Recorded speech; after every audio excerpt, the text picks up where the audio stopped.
We've all met that person. The one who's too nice.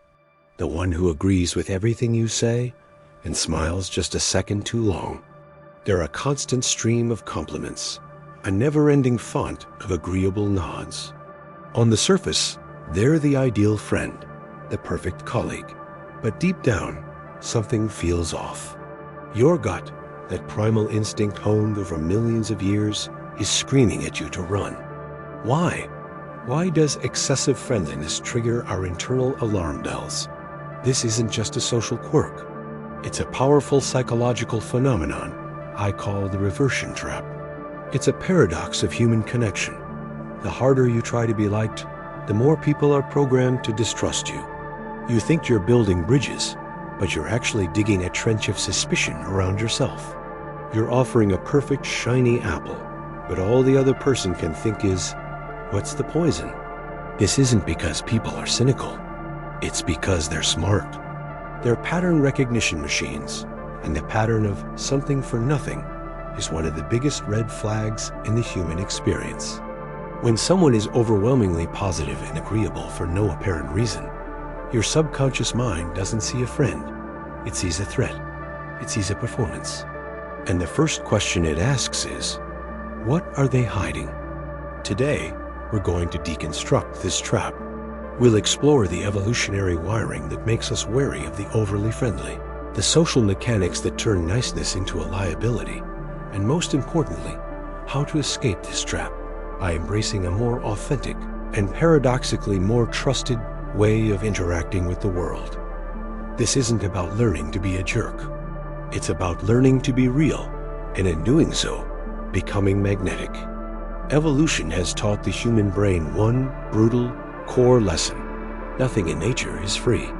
Every calorie is earned, every shelter is built, every alliance is negotiated. Survival is a transaction. There is always a cost, an exchange of energy.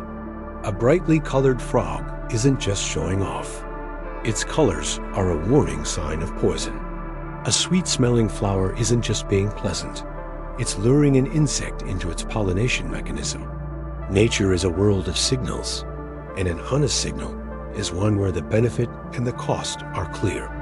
When someone is hyper-friendly without a clear, established reason, without a shared history, a common goal, or a visible incentive, your amygdala, the brain's ancient fear and threat detection center, goes on high alert.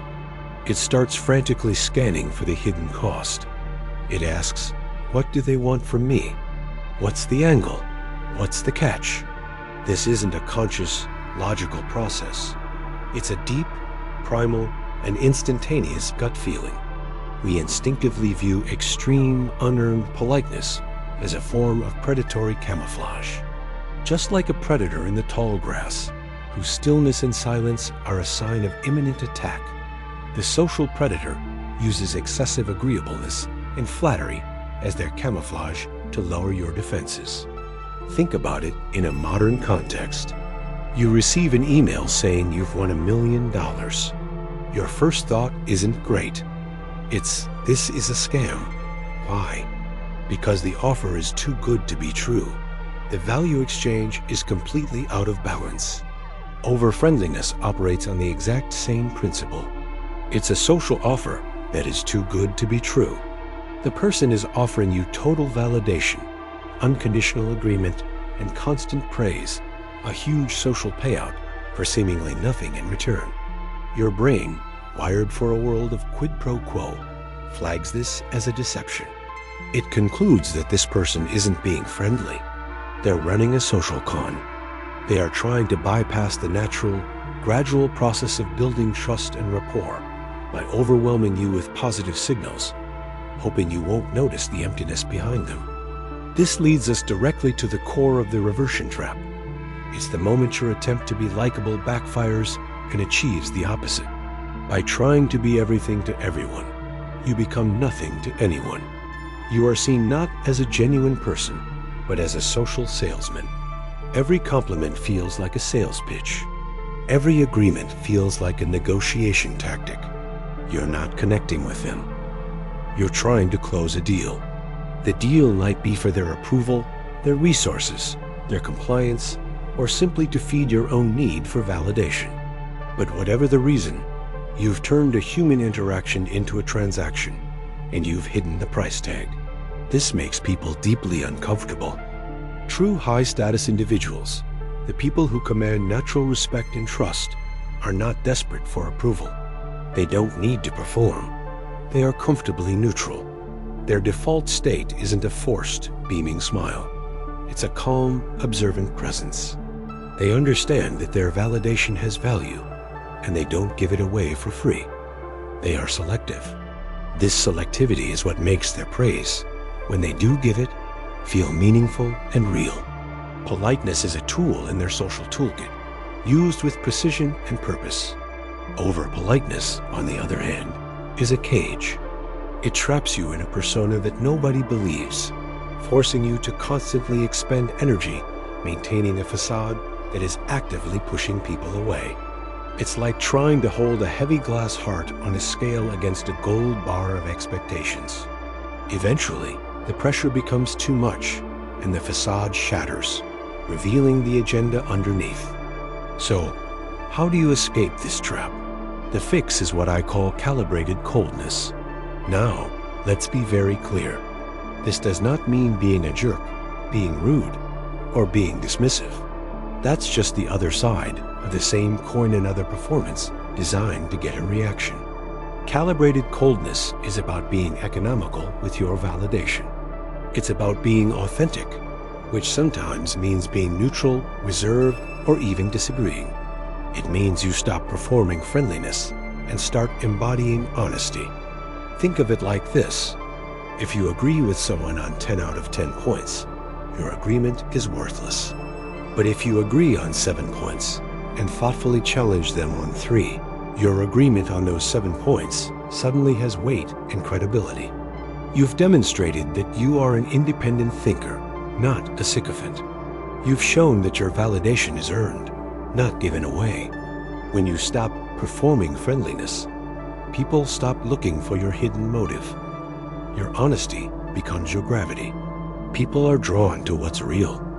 Calibrated coldness means reserving your warmest smiles for moments of genuine connection. It means saving your highest praise for true excellence. It means being comfortable with silence instead of filling it with nervous chatter. It's about letting your default state be one of calm, observant neutrality. You are not hostile. You are simply not on. This controlled, reserved demeanor signals self-possession and confidence. It tells the world that you are not seeking approval, and because of that, you become infinitely more likely to receive it. Your presence becomes a statement of fact, not a desperate plea. When you speak, people listen because they know your words haven't been filtered through a desperate need to be liked. Most people are terrified of being disliked, so they hide behind a mask of niceness. They spend their lives walking on eggshells, sanding down their edges, and diluting their personalities until they are a pale, agreeable ghost in their own lives. At Quadman, we teach you to take the mask off. We believe that true social power isn't found in being universally liked, but in being unapologetically real. It's about understanding the raw mechanics of human psychology and using them to build genuine, powerful connections based on respect, not performance. If you're tired of playing a part and you're ready to master the raw mechanics of social power, hit that subscribe button. We don't play nice. We play for real. Remember this. Respect is not given to those who ask for it with a smile. It's not handed out to the person who agrees the most or compliments the loudest. It is earned by and given to those who are brave enough to be seen as they truly are, with all their opinions, their boundaries, and their authentic selves intact. The world is full of echoes. Don't be afraid to be a voice. Stop trying to be nice. Start being real. Start being effective. Start being dangerous. See you in the next deep dive into the code.